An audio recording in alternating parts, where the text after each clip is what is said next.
I have the pleasure of talking to you today with my ICU hat on, today my role is to describe and to help understand more about the management of postoperative critical care medicine. And as Fred had said, I really have no disclosures. And I will be speaking to you about three main topics, but I won't lie that I probably will focus predominantly on the first topic. It is a very large topic, and the last two we will try to get to, and if we can't, then we can always talk about it a little bit later. And in the shock piece of this that we're going to talk about, we're going to review the different types of shock and how we manage these different types of shock. And if we get to the respiratory failure piece of it, I will be focusing predominantly on the role of non-invasive ventilation and when we should and shouldn't use it. And the last topic would be that of how to manage pulmonary hypertension in the perioperative period. Okay, so shock. When I use the word shock, it means these three things to me, and I want to run through this because there's obviously some room for maneuvering within this definition. So first of all, you have to have a low systemic arterial blood pressure. And in people who normally run with systolics in the high 160s to 180s, a low systemic arterial blood pressure for them might still be 130. And we see this a lot in this hospital where they're in a relative low blood pressure, but possibly normal for some other people. While other people who run normally in the 100s, a low blood pressure for them might be 60. And so we have to sort of think very critically of that number with regards to the patient that you're dealing with. The second thing that has to be present is tissue hypoperfusion. And we have the three major organs that we can watch very closely on our exam and determine whether this is in fact the case without even looking at blood work or any more tests. We have our skin, which is the largest organ in our body, and if we take all the covers off of our patients and look at the skin, we often will see the fact that they're either sweaty or they're cold or they're clammy or something of that line or that effect. That means that the skin is really not getting the blood flow that it needs. The second organ that is very helpful to us in determining whether there's any low perfusion state is the kidney. So we have the capacity of inserting a Foley and looking at how that urine looks and whether there's a reduction in the amount of urine being produced in an hour. And we usually like to see it at least 0.5 ml per kilogram per hour. And that's really a very mean amount when you think about it. So for a 70 kilogram person, you're looking somewhere between 30 mils per hour, which isn't a whole lot. And then the last thing is the brain. The brain is a huge opportunity to determine how much blood flow is being able to get to the brain, and often people are sometimes very subtly disconnected in themselves. They may just be subtly argumentative or a little bit more frustrated or just a little off in their demeanor with you, and that may be a sign of hypoperfusion and shouldn't be overlooked.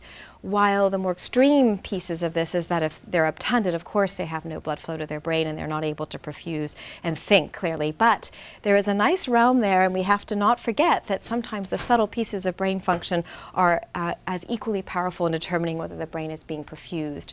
And then the last thing that needs to be present for shock is you have to have determined that that there are cells that have died and that they're releasing lactic acid, okay? And that's where you do a blood test and you do see that the lactate is elevated.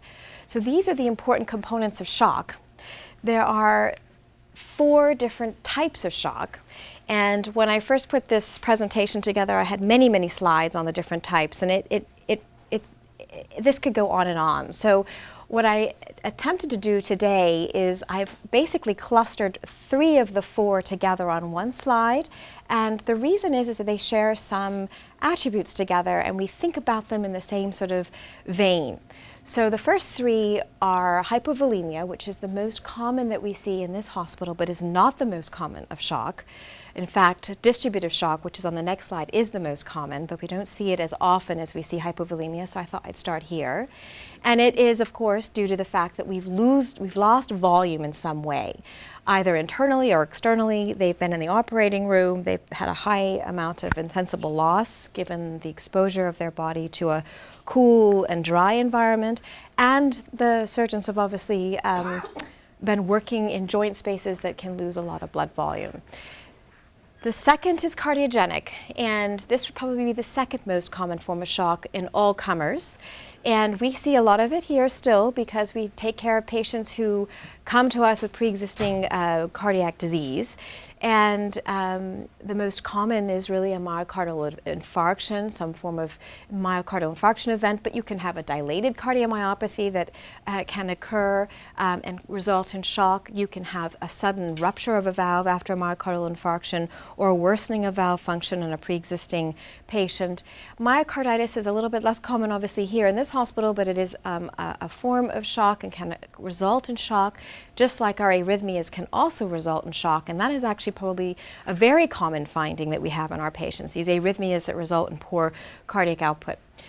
The third type of shock on this slide is obstructive, and this is also quite an important type of shock that does occur not too infrequently in this hospital. And the reason is that patients quite often can come down with a saddle embolus across their main pulmonary vessels. And when this occurs, it obstructs blood flow, and it obstructs all blood flow going through the pulmonary circulation into the left ventricle, and essentially there is no more blood flow, so you have an obstructive shock. Tamponade doesn't happen as often here, but it has. It is more commonly seen in people who have some sort of malignant process going on within their pericardium or an associated metastatic disease. But if you had rupture of the free wall of the ventricle, you would definitely have a cardiac tamponade, and it would be a significant form of obstructive shock, essentially. And then the last type of obstructive shock here is tension pneumothorax, which also can happen here because often our anesthesiologists are placing central lines under ultrasound guidance, but still we have had pneumothoraces that can result in a sudden increase in the pressure within the pleural space that then basically blocks blood flow back to the heart. In all three of these types of shock, we have a reduction in cardiac output. But the central venous pressures are a little bit different in all three, and in hypovolemia, we know that the central venous pressures are low, while in cardiogenic and obstructive, the central venous pressures are elevated.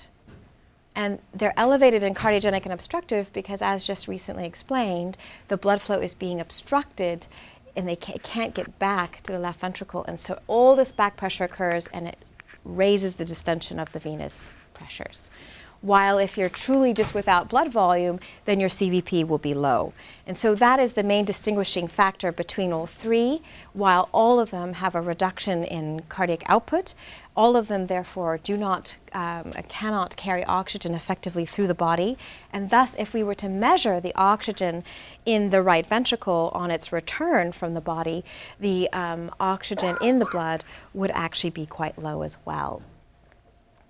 So the next few pieces to this slide is to point out to you that we don't always so heavily rely on our central venous pressure monitoring, whether you have a central line and you can measure it, or whether you're looking clinically at their jugular venous distension. We are now using a lot more echocardiography in these patients so that we can really get a sense of what's happening to their intravascular volume, and it does help us differentiate between a number of these different shocks. So this is an echo still film that is up here at the top right, and I have it up here next to hypovolemia because it is something that we would see in hypovolemia shock. And essentially what we're looking at is the inferior vena cava. So we have been able to locate the inferior vena cava with our probe, and we're looking to see whether it's big, essentially, or small. And then if it's big, we want to know whether or not that vena cava is collapsing. If it can collapse with inspiration, you know that there is probably still some room that this patient needs more blood volume, more circulating blood volume. If that vena cava does not collapse with inspiration, you then have a sense that they basically have their tank filled up, or something more of an obstructive picture is occurring. So that is a piece of information that really helps us make decisions in terms of further treatment plans. Now, this still film is only one of many causes of cardiogenic shock. This is an example of a left ventricle being dilated. and the left atrium is big, and the right ventricle here at the top and the right atrium are small, and they're being somewhat squished by the left ventricle, and that is a dilated, essentially a dilated cardiomyopathy. You can't take too much of these still films at heart, but it's just an example of what we're looking for. Other things in cardiogenic shock, we might find that there are large regions of the myocardium that are not pumping correctly, they're not contracting well, or we might find that the valves are misbehaving and they're leaky, or they're not doing well, or they're stenosed and they're causing a lot of back pressure. So this is also very helpful in determining what's going on within the shock picture of the patient. And then this last, I have two more echo still films here. This is I don't know if you can see it so well back there. I hope you can. This is four blocks, each showing different things. So this block here is showing your IVC, and you can see that it's very dilated. It's very big, whereas up here it's not so big and it collapses. You don't have a moving film of inspiration here, but in this one would not collapse with inspiration. And over here is a picture of the right ventricle here and the right atrium, and you can see it normally is not supposed to be very big. It's supposed to be just a small space, and it's actually quite big, and it's in fact causing pressure against the left ventricle for being so big. And when that happens, the sense is that there is some form of obstructive shock going on, that there's back pressure being placed back onto the vena cava and onto the right side of the heart. And below here is just an example of a thrombus sitting in a femoral vein, and the thought is that this clot has propagated up to the pulmonary vessels and has caused a large saddle embolus to create this picture in the vena cava and in the heart. This last quarter here of this slide is something that is probably a little bit more complicated than I need to go into, but it's essentially the ultrasound of the lung. And we do ultrasound lungs to see whether or not you have a pneumothorax. You get a different picture. You essentially don't see sliding of the lung so well, but this is actually a picture of a normal looking lung, just that they're nice lines, and those lines are called A lines, and that just helps us know that the obstruction is not due to a tension pneumothorax, but rather more likely due to a clot. Okay, now the next echo is a still film of another form of obstructive shock, and this is the tamponade piece, where blood collects within the pericardial sac, and then you can see it's exerting a pressure on the ventricle here, and it's impairing the ventricle from being able to fill with blood and then contract easily that blood. And so then again, blood isn't getting out of the heart, you have a form of obstruction, and you drop your cardiac output and you drop your blood pressure and you go into shock, essentially. So all three of these, the take-home message is your cardiac output drops, you don't have oxygen delivery to the rest of the body, and depending on the form of shock, whether it's cardiogenic and obstructive, you may have an elevated central venous pressure or not, and in hypovolemia, you most likely will have a very low central venous pressure. The last form of shock, the fourth form of shock, is called distributive shock. And distributive shock is actually the most common of all takers into intensive care units, except it depends on the type of intensive care unit that you're in. And because we have a surgical ICU here, we don't tend to see as much severe septic shock, but it is probably the most common. Pancreatitis can result in the same form of shock. Anaphylaxis is actually something we do see here, and it's important not to forget it, because if we don't think about it and we don't treat it, they will essentially fail all the typical therapies for shock and not get better. And then the fourth one here is the adrenal pituitary thyroid failure piece, and this is also something we've seen quite a bit here, because a lot of the patients come having received a number of steroid injections, and they do essentially have a relative adrenal hypofunction, and can also be incapable of mounting a response to stress.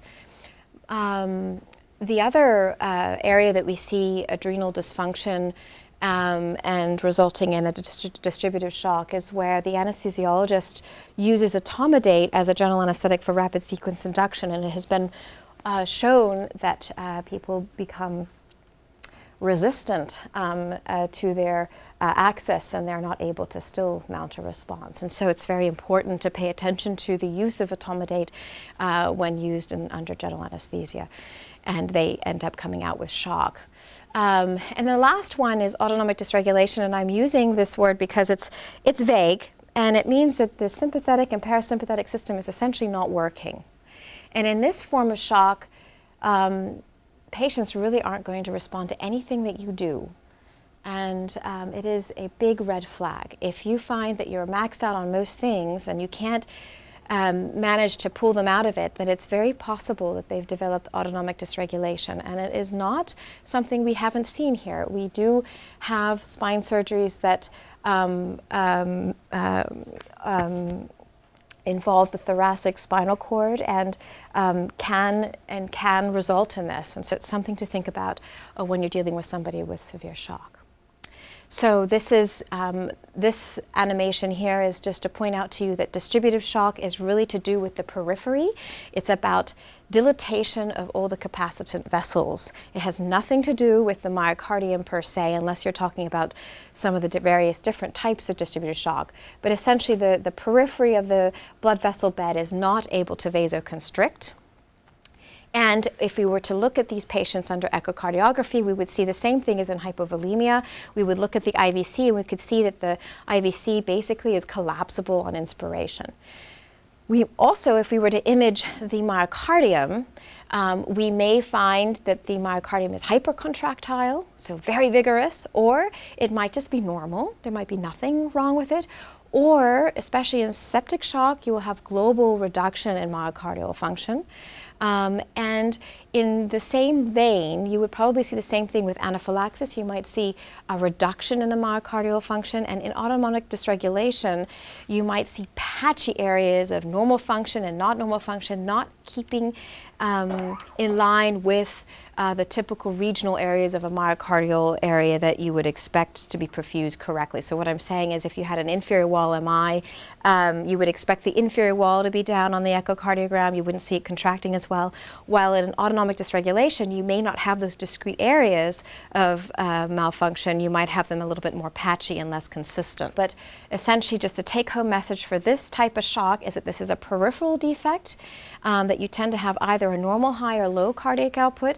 And the last thing that I haven't homed in on yet is, and really is the sort of cornerstone of this problem, is that the peripheral mitochondria, so all these little cells and all the different beds of our body, they're no longer working very well. They can no longer extract oxygen. And so instead of pulling in their oxygen to help their cell, instead they're just saying, no thank you, I don't have the capacity to pick up my oxygen, and the oxygen comes right back to the heart. And so if you were to measure the oxygen in the right ventricle or the superior vena cava, then you would note that that was a very high number. Okay, so it's high. And that doesn't mean that they're doing a great job. That means they're actually doing a terrible job at being able to pull in the oxygen to give the oxygen to the peripheral cells. This problem doesn't improve until you've treated the underlying cause. Okay, so after we moved away from what the types of shocks are, then you're presented with a patient who is in shock. There are three things that we're doing at the bedside, and we're doing it simultaneously. We're thinking about it quickly, but we have never forgotten not to take a history, because the history, even if the patient can't talk to us, we're still thinking about the history. We're thinking about what happened to this patient.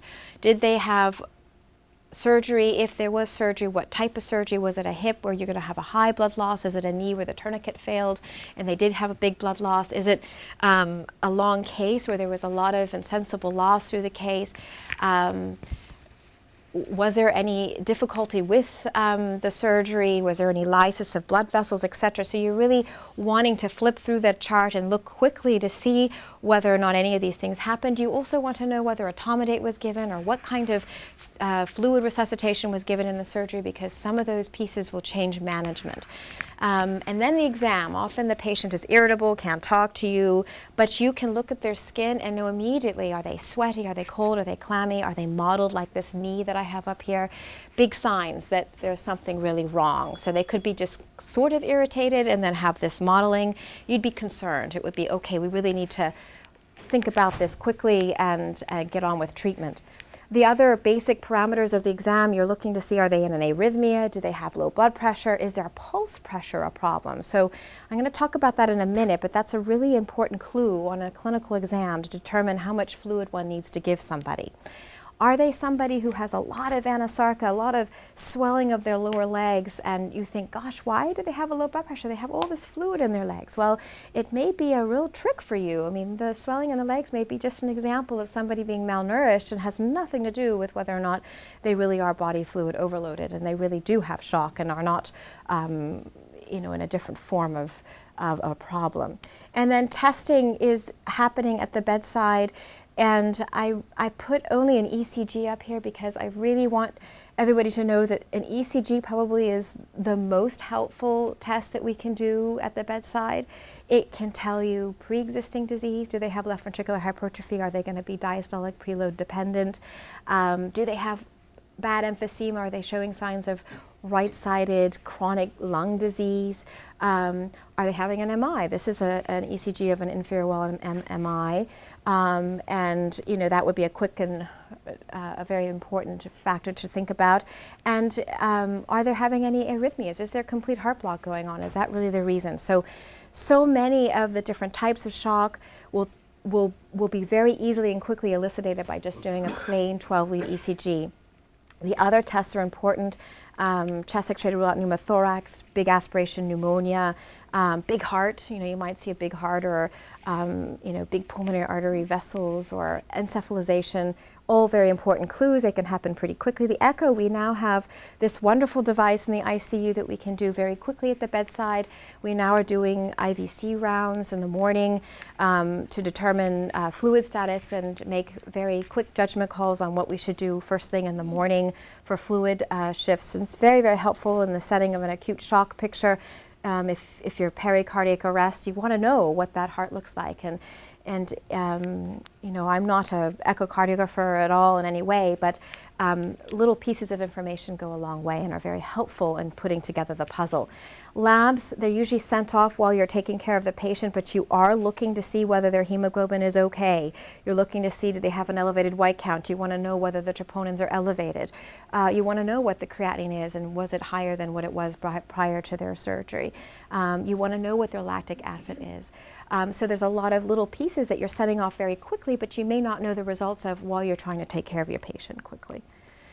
So then I'm going to move into how to manage shock, and I put this slide up because this is something that was iterated in 1969 and then in 2000 reiterated, and everybody in 2000 thought this was just such a great new idea, but it really isn't a great new idea. What we need to focus on most importantly is you have to resuscitate before you actually know what's going on. And the resuscitation rule would be you have to ventilate, you have to infuse, and you have to pump. So if you can hit all three of those angles, then you will get this patient better quickly and very effectively. And then while this is all going on, then you can kind of think about it a little bit more carefully and be more introspective about what it could be and think about all the broad categories that you could be missing at that point. But never do that up front. Never wait to think about it. Just get on with it. So ventilatory support, that name is a little bit of a misnomer. I kind of cringe a little bit by saying it because ventilation implies in the literal sense for a respiratory physician that ventilation is to do with how you clear carbon dioxide. In this sense, in the way they're describing ventilation, they're talking about both oxygenating and ventilating. So getting rid of your carbon dioxide and oxygenating somebody. So the importance to giving somebody oxygen in this critical state is that as soon as there's lack of blood flow to the pulmonary vessels of the lung, they immediately protect themselves and vasoconstrict. If you have vasoconstriction within the pulmonary vessel bed, then you immediately have an obstructive problem, right? So blood flow can't get through the lungs and back to the left ventricle and supply a cardiac output. So you really don't want anybody to be sitting there, vasoconstricting, so you just give them oxygen. Doesn't matter, just put it on them. And the second important piece to this is that we often are sitting there looking at the bedside of the pulse oximetry, and it's really unhelpful. It's very unreliable, especially in people who are in shock. Because their blood pressure is not reliable, you're not going to get a good pleth. And so the best case to do at this point is just to draw blood gas. You'll get an exact sense of what their ventilation is doing, i.e. how is their CO2 being handled and how are they dealing with their oxygen levels. So get a blood gas, and then the last thing is you have to make a quick decision whether you really should put them on life support or not. And I would say 3 things here. If the patient looks awful and they're breathing quickly, you'll never be wrong, just intubate them, okay? Because if they're really struggling to breathe, better to just relax them, take them out of their misery. The second thing is if you find from your blood gas that they have a severe acidemia, whether it's because they can't clear CO2 or whether it's because they have such a horrible lactic acidemia, they are peri-arrest. You want to control that as fast as possible, intubate them. And lastly, if the real problem is this hypovolemic shock where they've come out of the operating room and you can't control their blood pressure and they're really unstable and you've got fluids wide open and pressors have started and they're still up and down with their blood pressure, they really just need to be intubated. You need to be able to control one piece of their body and allow them to get that ventilation they need, because it reduces the demand of oxygen need in these people, and they need it everywhere else. They need it in their brain, they need it in their kidneys. They don't need the oxygen from the lungs being stolen away from them. They need that to be helping them. And then it also helps reduce afterload, which if they're in cardiogenic shock, this will be really helpful to them. So it does this by increasing intrathoracic pressure and by dropping the amount of blood flow that's coming back to the heart so that the heart doesn't have to be so stressed and pump so much more blood than they need. If you're in cardiogenic shock, that is, of course. Okay, so then the second rule of resuscitation is to infuse, and you're going to be infusing some form of a resuscitative fluid. And I'm being vague here because it's really important that we understand what we're trying to do. So the most important reason for giving them resuscitative fluids is to do 2 things. One is to increase or improve rather, their microvascular blood flow. And I have 2 pictures here. It's a dark field analysis of your blood flow in your skin. And some ICUs are using this quite a lot. It's still investigatory, but it's really helpful. And in the bottom panel here, you can see that this blood flow, you can see there's little blood vessels that are a little shaggy. You know, they don't have nice clear borders. They're kind of patchy. And then there are other blood vessels that have a little bit better blood flow in them, but they're not consistent. So there's heterogeneity in the blood flow. There is lack of continuousness of the blood flow in these vessels. And when you're in shock, this is what you look like. And what you want to do is get it to look like this, which is normal. All the blood vessels are doing what they need to do. They're all plump and happy. There's no heterogeneity. There's all homogeneity involved. So everywhere that blood needs to go, it can get to. And the reason is that they have a blood pressure. So we want to push them out of this state into this state with your resuscitative fluid. And the second thing you want to do is increase your cardiac output. So in order to do that, we have to pick a resuscitative fluid that is ideal, which in this day and age is still not possible. So the classic ideal resuscitative fluid would be one that could be predictable and sustainable in increasing your intravascular volume.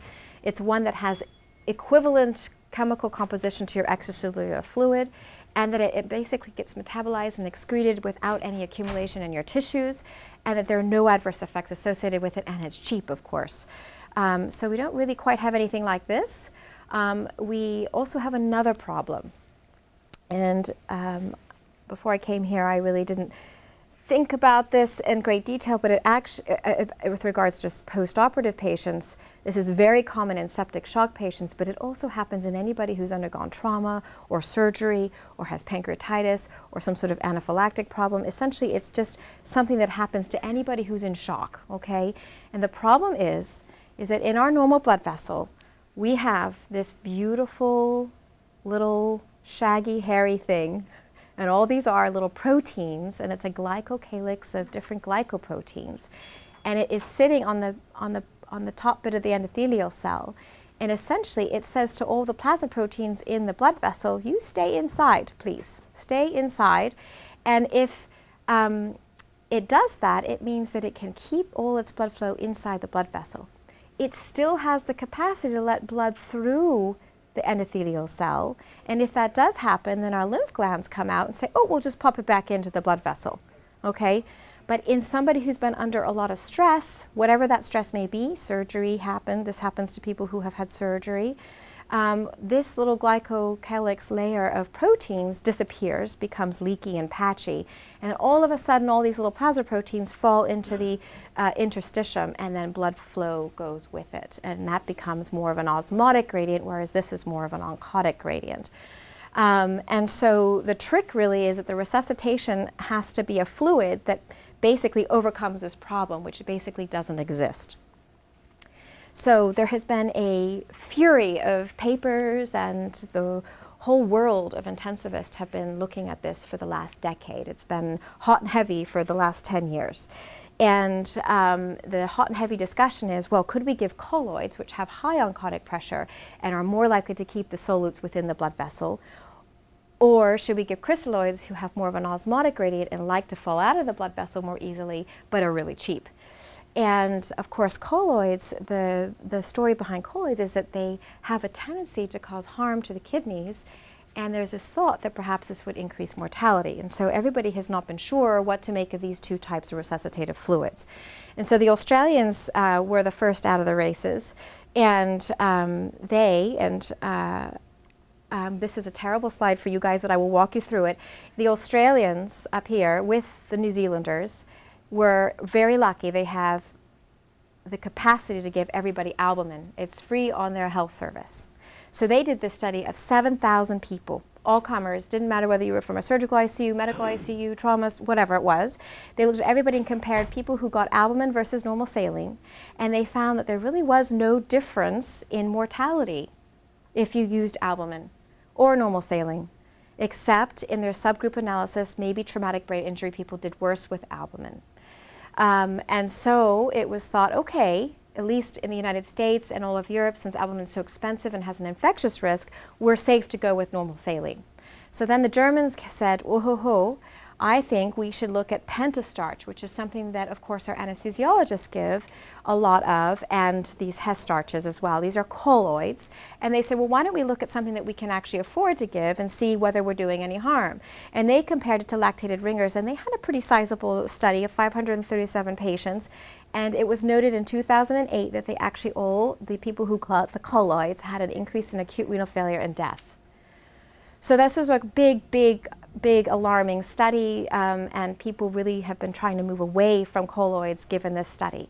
The Swedes came out just thereafter, a few years later, looking at a much sicker population with a higher Apache score, and they used a different colloid. They used Hess, which is a hextra starch, and they compared it again with lactated ringers, and they also found similar findings. And then the Australians and the New Zealanders said, well, we can do something. We can look at head of starch and normal saline in much bigger numbers and see if this really is true. And so when this came out, we found that they did have to have a higher amount of renal replacement therapy, i.e. they had renal failure and they had to have dialysis, but they really found no difference in mortality, except the criticism with this study was that it was so heterogeneous. There were too many different types of people, and it was hard to know whether the mortality difference was really there or not. So then the French, feeling quite left out in all of this, pulled together their African colleagues, their Canadian colleagues, and said, well, we're going to do better than our German colleagues. And they got a 2,857 N study. Of course, these are nothing compared to cardiology studies. I appreciate that. But nonetheless, the French were quite proud of themselves. And they looked at something a little bit different than everybody else, of course. They said, well, let's look at all comers with the colloid. So you could have hetastarch or pentastarch or albumin. And let's compare that to anybody with lactated ringers, normal saline, half normal saline, hypertonic saline. Let's see if there's any difference between the different types of these colloids. And they really found no difference at 28 days, and there may be a signal at 90 days. But the problem with this study, of course, is even though they did better than the Germans in terms of the N sample, the number of variables was so high that they really couldn't be sure of anything from this study. So we made full circle back to the meta-analysis that was then done up here at the top under the Australians. There was a meta-analysis done of multiple studies, including the SAFE study that was published in 2011 in the Critical Care Medicine Journal. And they looked at 1,977 patients and said, look, if you've resuscitated people with crystalloid and they're leaky and they've got all this anasarca now from your volume resuscitation, there is no harm and there's no worse mortality, no significant mortality if you then start using albumin. And so now the bottom line is crystalloids win with resuscitative fluid, and you can give albumin once you've already given a fair college try with your crystalloids. There should be no problem at this point is what we think. So then the very end of this question is, well, how far do you go with your resuscitation? And the answer is, of course, when when that cardiac output is preload independent. So I don't know if that means anything to anybody, but this is the Starling curve, and you want to be able to have somebody be off all pressors, off all fluids, and they still have a stroke volume and a heart rate and a blood pressure, and they're talking to you. That's what that means. And it's hard to know how to monitor that, so what we tend to do in the ICU is this. We usually give up front about a big volume of fluid in the form of crystalloid. I usually go to a liter, but you could do 300 to 500 depending on your patient and what they're dealing with. And you give it quickly, really fast, over 30 minutes. And then you look and you see, did their central venous pressure get better? Did their heart rate come down? Did their mean arterial pressure improve? Did they have a better urine output? We're doing this real time. Sometimes you can't get a good sense of any of those parameters. And so then our really fantastic handheld echo comes into huge help, and we look at their IVC. And if it's still collapsing, you have a sense they probably still need some more volume. And so this is really quick, easy, isn't painful, and you really feel like all your other parameters are making sense and they're all lining up. The other thing that I had mentioned earlier is this pulse pressure, which is something that we had been using and we still use, and I still look at it. It's determining whether or not there's a big shift between inspiratory systolic and diastolic pressures and expiratory systolic and diastolic pressures. If there's a big variability, then there's most likely more fluid is needed, and if it becomes more narrow, then it's more likely that they're more likely resuscitated. So those are some of the parameters that we're using, and then we are potentially doing well in that first hour. Maybe the patient really wasn't really that shocking and we got them out of all the problems, but more often than not, if you're having true shock, you haven't gotten them out of the problem within that first hour. And usually your lactic acid is often over 4 and you've given all that fluid and they're still hypotensive. You can't withdraw the fluid, they still drop their pressure.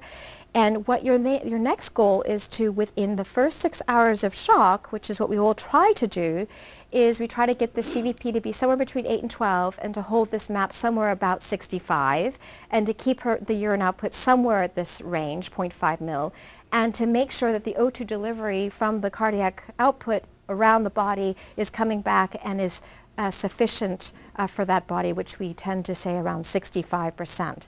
If any of these parameters are not happening within the first 6 hours or within the first 2 hours, we're starting to add in new things to help with the therapy of this patient.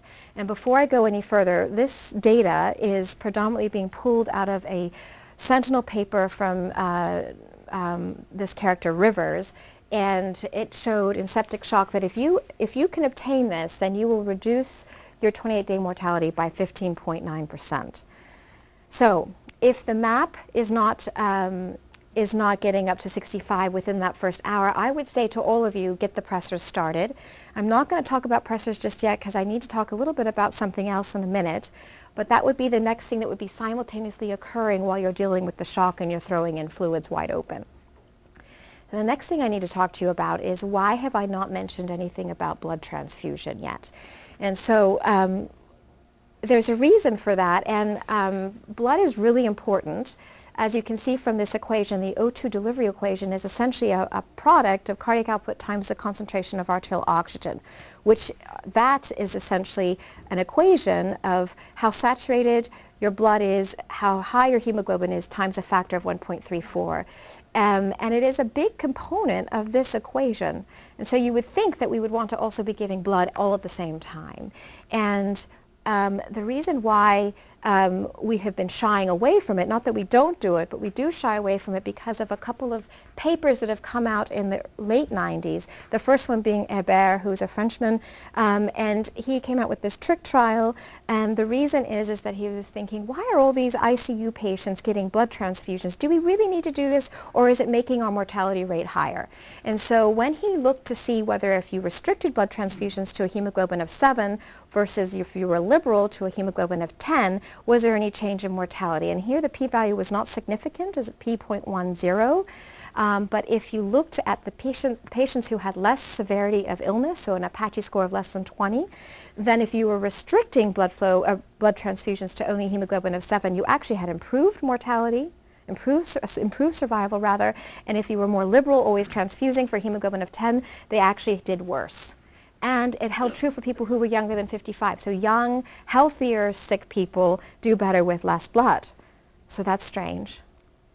So then, of course, the problem is that we have all these people who are having active coronary ischemia because they're not getting enough O2 delivery, presumably because they have some degree of narrowing of their coronary vessels and they actually need extra help. So we wanted to know at this point, well, is that actually safe for them to be so restrictive with them too? And so in 2001, we did another study, and it wasn't as robust as the last study. They kept people either at a hemoglobin of 10 or hemoglobin of 8, and they were quite good at keeping them in their different categories. That's the only point of that slide. And then they looked to see whether there was any improvement in survival, and really there isn't. There's no difference in survival whether you give them a lot of blood or less blood. And then they looked at all those patients who actually were having active coronary ischemia. And this is not a statistically significant separation of curves, but it is a sense that maybe they would do better if they had a higher hemoglobin. So that particular last study was difficult to interpret because of the small sample size, and the subgroup analysis was only exploratory, and there was a lot of bias involved in that study. And one of the questions that have come out of this is, well, what is it about blood that is basically not helping us? We think that it's a great thing, blood. And there's lots of different thoughts about this, and I don't really have a lot of time to go into it, but essentially I think one of the major ones is this concern about the depression of the immune response and having patients at a higher risk of developing multi-organ failure and nosocomial infections, let alone the other pieces of problems with associated CHF and sepsis pieces. But I think we have to get to the bottom of the immune piece of blood transfusions. And so the take-home message from all of this was that, okay, if you're stably critically ill, let's try to keep the hemoglobin around 7. And if you do have unstable coronary disease, talk to your cardiologist. Maybe 10 would be better. Some cardiologists are okay with 8. It really just depends on the picture. And so then the RAO 2004 study came out, and this is an interesting study because basically they looked at all these huge cardiology acute coronary syndrome studies, including Gusto, Paragon, and remember it, but anyways, 24,000 people were looked at. But they had already, these are patients being pulled from studies that were already done, and then they were trying to apply a question to this data. So what they found was that yes, if you blood transfuse these people, they're going to do worse. They're going to have a higher mortality. But the criticism was that it was not really an a priori study.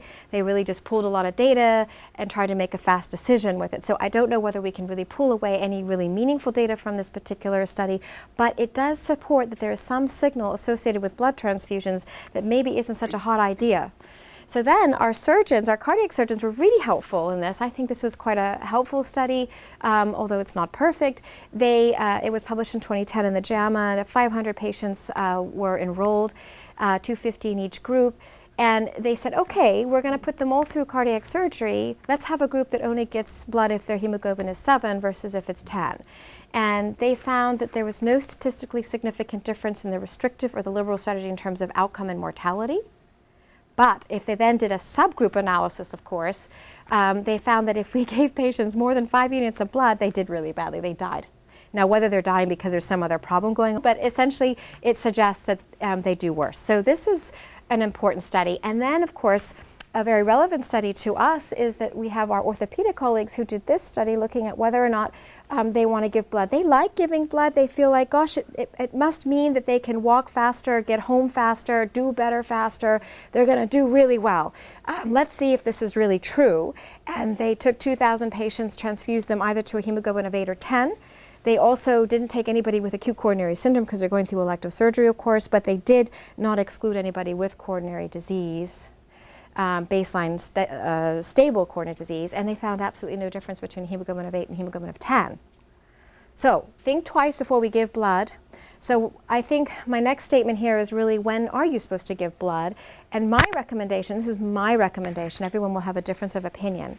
If you've got somebody in the ICU and they're in shock and you're giving them wide open fluids and they're on pressors and you still can't get their blood pressure up and you know that they lost a lot of blood in surgery, it only makes sense to give them blood. Give them blood. You're trying to keep them alive. So, then the risks are all out. You just got to keep them alive. If you can be a little bit more controlled about it, then what I would say is, let's look at the mixed venous O2 delivery. Let's see what it is in the superior vena cava and the right atrium. Let's see what the O2 delivery is. If it's low, it either means that the pump isn't pumping, or you don't have enough blood volume. All the little hemoglobins aren't enough. There's not enough hemoglobins to pull up all the oxygens to kind of bring it around the body. So if that's in fact the case, then give blood. I think that would be a reasonable thing to consider at that time. So now I'm going to move right into the pressors, and this is a really big topic, and I wanted to make this slide. This is my slide. I made this. It's a little bit more animated compared to this, but I wanted to give you a general overview of pressors and what we're doing with them. So, and this is where there's a lot of judgment involved in caring for these patients, but if I give you a few little markers of what's happening. Alpha agonists are essentially working by increasing cytosolic calcium, and they then, through this comedulin-dependent protein kinase, cause vasoconstriction, so the blood vessels constrict. Super duper. So that's what alpha agonists are doing, and that's all they do. They just vasoconstrict, so they increase the systemic vascular resistance. So if you have a failing heart and you give them only a vasoconstrictor, you can only imagine they're looking at a very steep hill to get their blood flow out of the cardiac function, out of the cardiac pump. So phenylephrine, which is of course used very commonly in this hospital and especially very commonly in the intraoperative period, may not be the right thing to be using when they hit the ICU, because it's probably, you might find that if you just take them off the phenylephrine, their cardiac output will improve and they no longer have shock. So phenylephrine is a great drug, but use it knowingly. Norepinephrine is levofed, and I'm going to talk to you about that after I talk about beta agonists. So beta agonists, a pure one is isoproternol. Here we go. Whoop. Are very clever. I like these beta agonists. They're great. They do lots of things for us. They attach to the cell membrane through a receptor, the beta receptor, and then what they do is they do three things. They, through GTP, they can increase calcium in the electrical circuit of the heart and cause positive chronotropy. So chronotropy means that your heart rate increases. Okay, and then, or they can increase the cyclic AMP and cause increase in cytosolic calcium, which then makes the interaction between the actin myosin and troponin of the muscle bed a lot stronger, and they're a lot more powerful all of a sudden. So all of a sudden, the left ventricle can pump really forcefully, and they go from being like not so thick of a myocardium to a very nice, strong, tight thing that can really contract. And the other thing that the cyclic AMP, when it gets increased, also does, which is quite clever, very helpful, thank you body for having this system, they also cause vasodilatation in the systemic vascular area. So they're basically saying to the heart, you can pump your heart's content and we won't stop you from doing it, because I'm not going to cause your blood pressure to be too high to prevent you from taking blood out of your heart, pumping it around the body. So these beta agonists are extremely helpful. The most purest of all is isoproternol. It's a great drug, and I'm going to talk about it in a minute. And then we have a couple of other ones that kind of spread between alpha and beta receptors, and so we'll talk about those in a minute. And then we have our dopamine friend that has some beta, some alpha, and some dopamine receptor capacity, which we won't talk a whole lot about, but I will explain why. And then we have these phosphodiesterase 3 blockers, which we don't use so much in the ICU because they're a little bit longer acting. But they are very helpful because they essentially prevent cyclic AMP from breaking down, and they augment the beta effects. Okay, so Phenylephrine, we talked a little bit about it. It's pure alpha. It increases systemic vascular resistance, makes things very difficult for a heart to pump. It also impairs tissue blood flow in hepatosplenic area, so you can get ischemia of the gut, really not fun. And then isoproterenol, which is a pure beta agonist, is great for anybody who has bradycardia. It will increase the heart rate and it will increase blood flow, but it will cause myocardial ischemia, so be careful. Don't just use it just willy-nilly. You need to use it in conjunction with your cardiologist. So types of pressors, norepi, Levophed, and dopamine. This is a big story behind this. There's dopa and Levophed. We used to use dopamine a lot.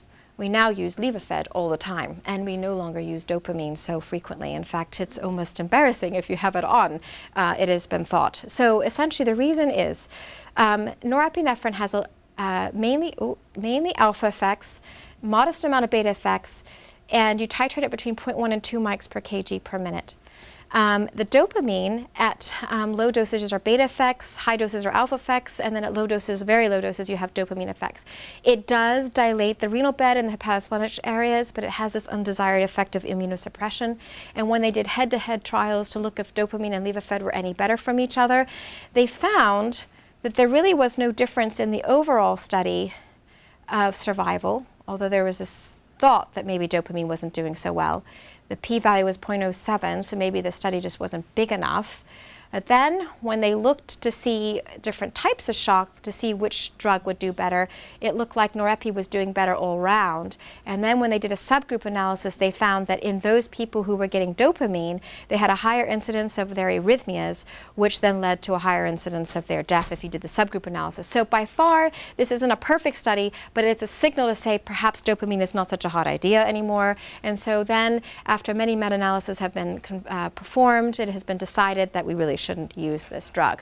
Epinephrine is really your second agent when you're failing on Levophed and you need more pressor agents. It too has beta and alpha effects. It too is nasty by decreasing blood flow to the splanchnic area, and it does increase lactic acid, so it isn't a great thing, but if the patient is dying, by all means start it. Then the vasopressin norepi story. This is a very quick slide to just bring this into your focus. Vasopressin's main role in life is to basically retain fluid and to vasoconstrict. And in people who have high cardiac output shock states, so those people who have septic shock, distributive shock, any form of anaphylaxis or even potentially autonomic dysregulation, they're going to be vasopressin deficient. And if anybody in the OR got etomidate, they're going to be vasopressin deficient. And people who often have received steroids are vasopressin deficient. So it was thought, okay, let's see whether vasopressin could help us kick our patients out of this shock and get them a little bit better, turn the corner in shock. So they took a group of patients all on Levophed and added vasopressin to some and just increased Levophed on the others. And they found that when they added vasopressin, there was definitely an improvement in, well, there was a trend towards improvement in survival. The p-value was 0.1, and that's at 90 days and 28 days. So it is a possible survival benefit. We can't confirm it, but since this study, a lot of people use this drug, and through only anecdotal experience, I do find that you do shift people out of a sick state by using this. You do not titrate this drug at all. It's only 0.04 units per minute, because otherwise you will cause harm to the patient.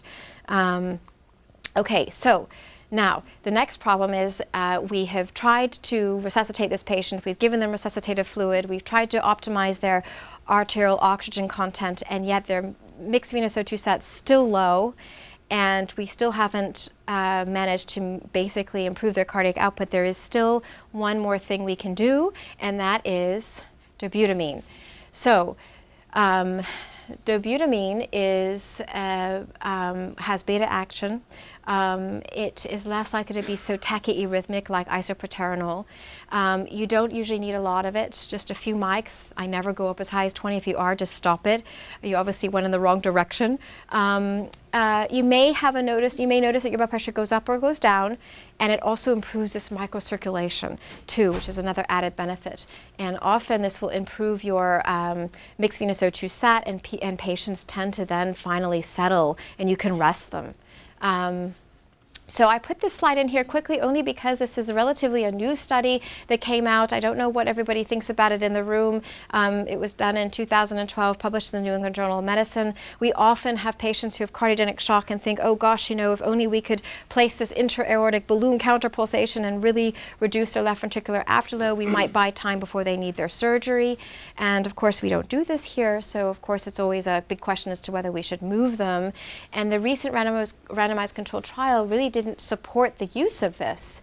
And the editorial on this is really we should only be using ECMO if this is the sort of scenario that we're in and we really are going to salvage the patient and take them to the operating theater for cardiac plans.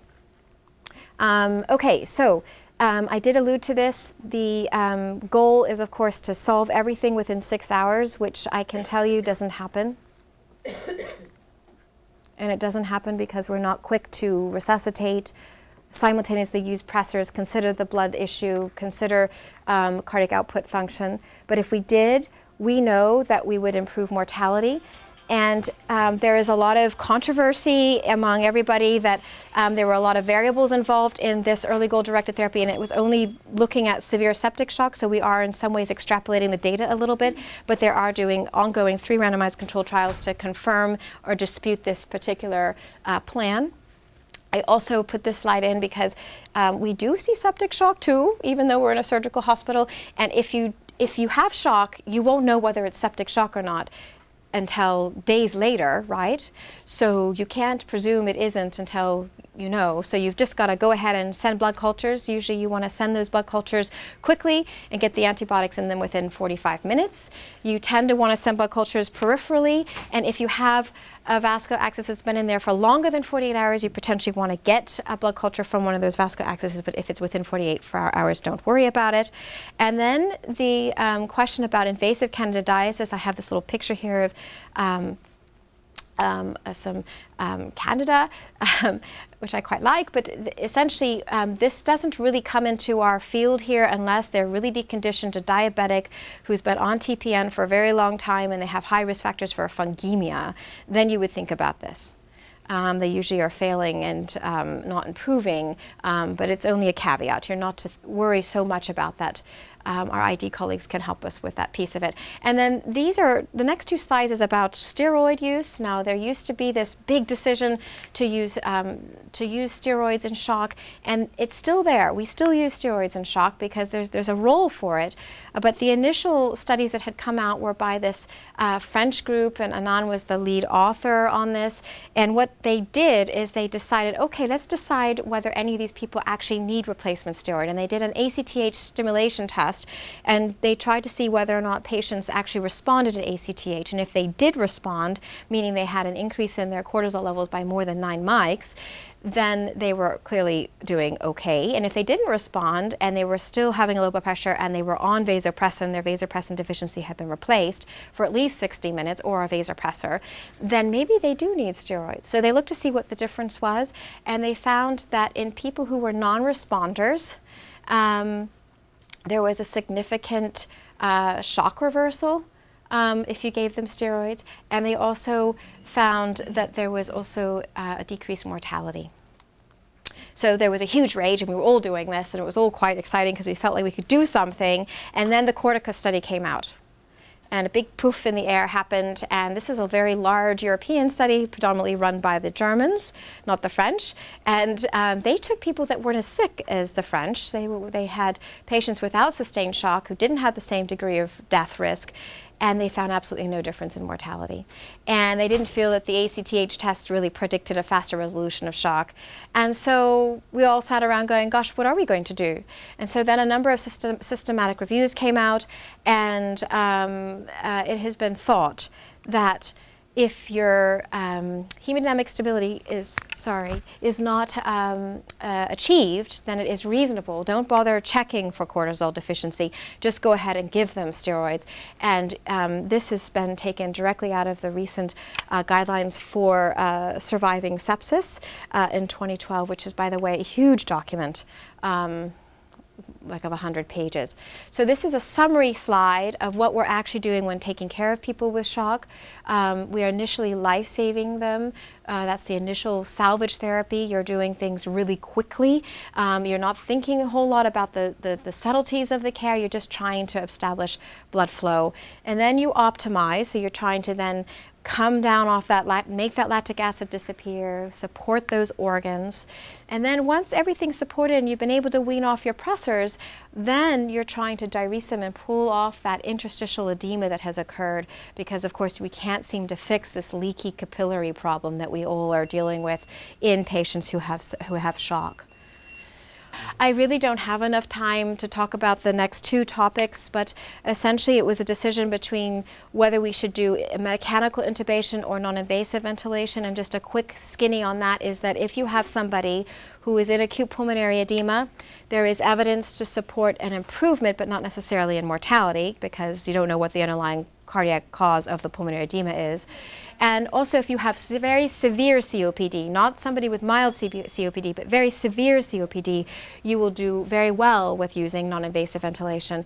And it's also very helpful in that preventing post-extubation failure. So in the PACU, when they come to you with sleep apnea or COPD or heart failure, and they may have the wrong fluid shift component, you might find that just giving them a little bit of CPAP or BiPAP post-extubation, you will essentially be able to get them through the hump of it, and it works nicely. And you have to be watching them very carefully within 1 to 2 hours. There's a ton of contraindications, of course, and they're all self-evident. You don't want them vomiting.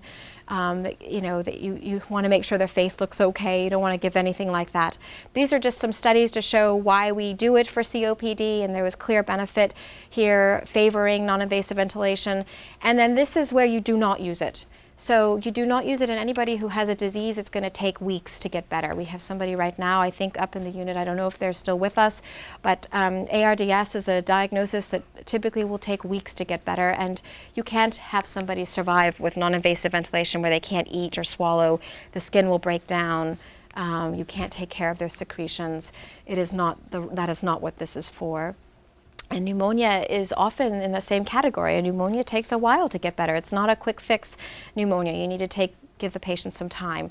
And this I'm not going to go into. It's just why we use a ventilator for the way we use the BiPAP or CPAP and not the portable ventilator, just because it's a better ventilator. It can give you precise oxygen, you can give higher oxygen, you can also separate inspiratory and expiratory tubing so you're not rebreathing your carbon dioxide. There are fewer air leak. Well, you have air leak alarms, so you know if there's an air leak more readily detectable as well. And there's just more modes of ventilation to suit the patient, because as you can imagine, having this thing on your face would be quite awful, really. And then we can sort of adapt their needs with this type of ventilator a little bit more easily. So that means that patients should then be in the ICU when they're on the non-invasive ventilator and not on the floor. People who are on the floor with these devices are okay if they have it at home and they've been used to it and it makes sense to them and there's not a lot of manipulation to the device. So these are just pictures of all these different devices, and I don't know how many of you have seen all of them, but the most common, of course, is this one. The most desirable is this nasopillar one. This is one I've never seen. And this one, the Italians love. They really like this one. And this is something that the Californians have used. And this one, I'm not sure I've ever seen this one before. Anyways, those are the interfaces. These are different types of modes, which is really out with the scope of this presentation. And the harms to this are skin damage, pain. They often say, oh, my eye hurts from the leaks or congestion. You get away with it because it blows air forcefully into the stomach, and then if you have stomach contents, you will vomit. It's not great. And then we've just recently come up, I've had a number of these upper airway surgical patients who have needed non-invasive ventilation. My question really is, are they safe to really receive non-invasive ventilation with recent upper airway surgery? And I don't think I don't think there's been ever a study to look at that very closely. And so just be cautious when you're using non-invasive ventilation. Anybody who's had an anterior posterior spine surgery, it might be not such a good idea. Maybe just keeping them mechanically ventilated with the invasive form would be way better. Thank you.